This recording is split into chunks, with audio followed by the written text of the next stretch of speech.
Today's topic is one I am fired up to talk about because it's been a game changer in my own journey. This isn't about blaming or pointing fingers, it's about consciously creating an environment that supports the person that you're striving to become. Some people like it when you stay stuck. It makes them feel better, more comfortable, more needed. They might seem like they care, but deep down, they don't want to see you glow. Family has deep roots in shaping who we are. Sometimes those roots are beautiful, and sometimes they're weeds choking out your growth. Take a long, honest look at your circle. Make the hard calls, set the strong boundaries, and know that no matter what, you are not alone in this. Hey friends, welcome back to Fit Culture with me, Sarah Lynn. Today's topic is one I am fired up to talk about because it's been a game changer in my own journey. How to shield your glow. Because let's be real, deciding to grow, to evolve, and to step into your best self, well, that is bold. But staying there, it takes serious awareness and protection. We're all here because we're working towards something bigger, a healthier body, a stronger mindset, a more purpose-driven life. But here's something we don't always realize. No matter how strong your willpower is, your environment, the world you live in every single day, can either propel you forward or quietly, sneakily drag you right back down. And when I say environment, I'm not just talking about your inner circle, although, we are going to get really deep into that today too. I mean, your whole environment, your physical space, your routines, what you consume mentally, like news, social media, and yes, your relationships. It's important to look at all of it because if there's one thing I've learned, it's this: you cannot glow up in a toxic environment. Today, though, we're going to really take a deep dive into focusing on how your inner circle, the people you surround yourself with, can either leverage you up or drag you right back down. And you might not even realize it's happening until you feel derailed. So, this isn't about blaming or pointing fingers. It's about consciously creating an environment that supports the person that you're striving to become. And you guys know I always keep it real. So I'm going to share a personal story that taught me this lesson the hard way. So, back in my 20s, a long time ago, when I first moved to California, I was overweight, a teacher, broke, and honestly, feeling stuck. I was looking for something more, like trying to figure out who I was and what I wanted. And at the time, I had a good friend, Patty, and we were roommates and super close and spent holidays together, weekends, everything. Patty was thinner, had confidence, and let's just say she was well endowed. So that definitely got her a lot of attention, especially from the guys. And I was kind of the sidekick, and that worked until it didn't. Enter Eric. We were friends, and he saw something in me. He invited me to his camp, but I couldn't afford it, so he offered me a deal, come work for him, help him build his business, and train with him. I said yes, and wow, that was a turning point. It really was. I mean, I worked all day as a teacher, then I headed to the gym after work, answering calls, helping in the office, training, learning nutrition, all of that good stuff. I started experimenting with recipes that fed my emotional side too, comfort foods, but balanced for my macros. Um, and after 4.5 months, I'd lost 65 pounds. I felt amazing, proud, strong, and confident, and people noticed. Guys noticed. Eric noticed. And he asked if I wanted to work for him full time, helping him to build something bigger. And it was scary and risky, but I leapt. And honestly, that was when my life exploded upward. But guess what happened with Patty? At first, nothing, and then everything. She started acting snippy, hanging out with other people more, and yep, talking behind my back. It took me a minute, but I realized she didn't like the upgraded Sarah. I wasn't her overweight, stuck sidekick anymore. I was glowing, moving forward, taking up space, and she couldn't handle it. That was a tough pill to swallow, but it was one of the biggest lessons.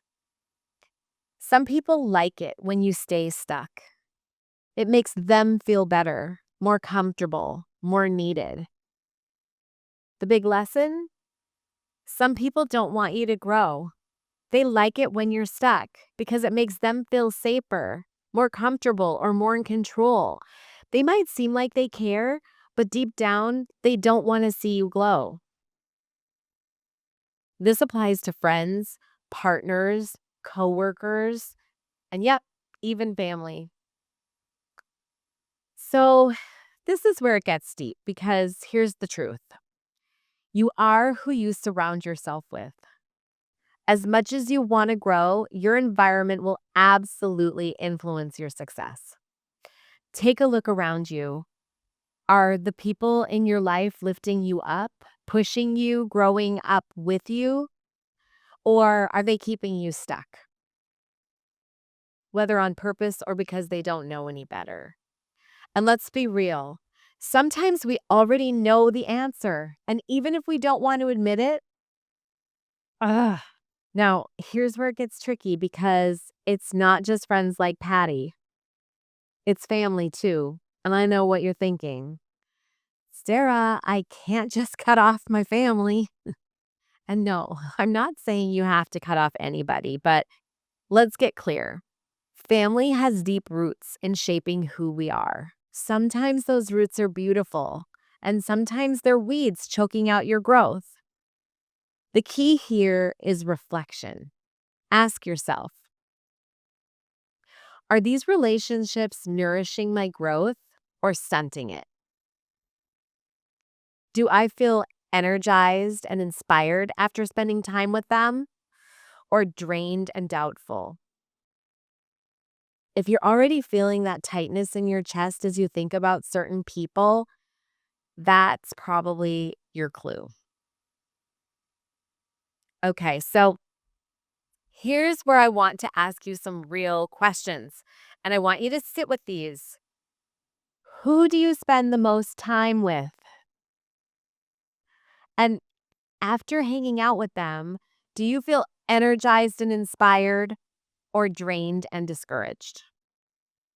Are you surrounding yourself with people who match your goals and values or people who keep you stuck in old patterns? And when you talk about your goals and dreams, who's cheering you on? And who's giving you the side eye or talking behind your back? It might be uncomfortable, but the reflection is key.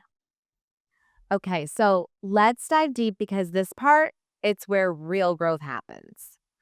Once you've gotten clear that someone in your circle isn't fully aligned with where you're headed, the next step is to communicate your journey and boundaries. And yeah, I get it. It feels awkward, even intimidating. But guess what?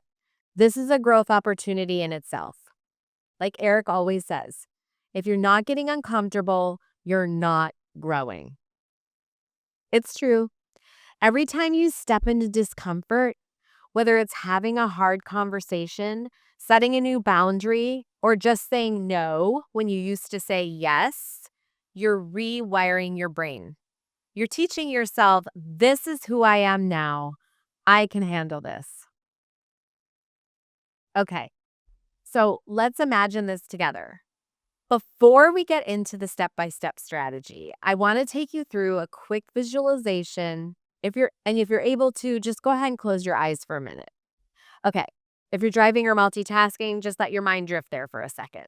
So, picture this.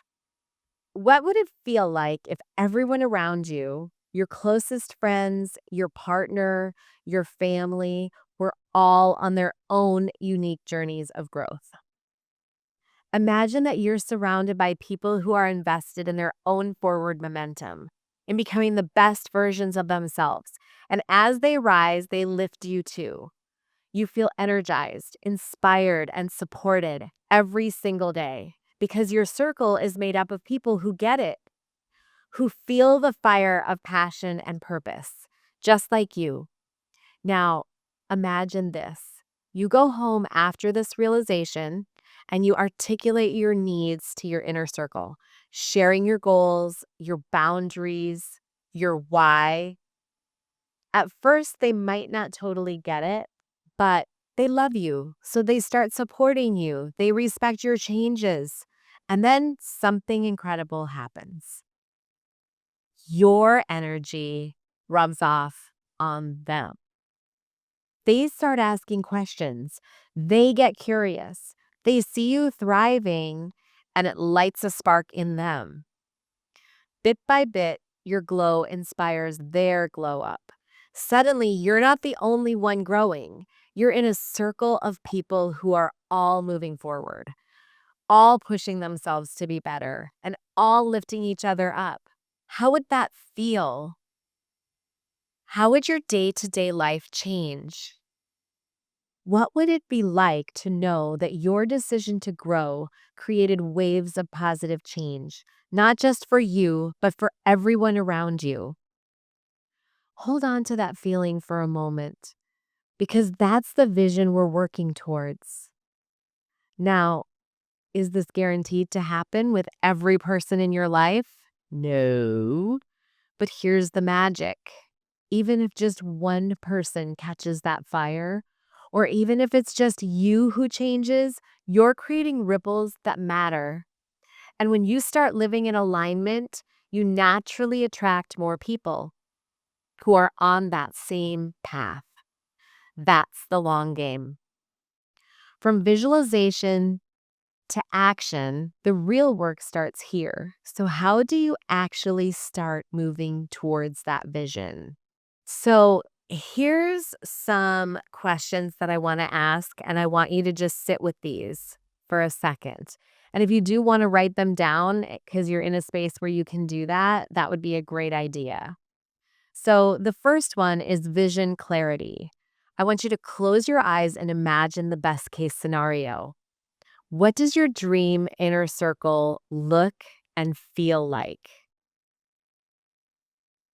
Write down 3 feelings you want your inner circle to foster. What does your best self look like when fully supported?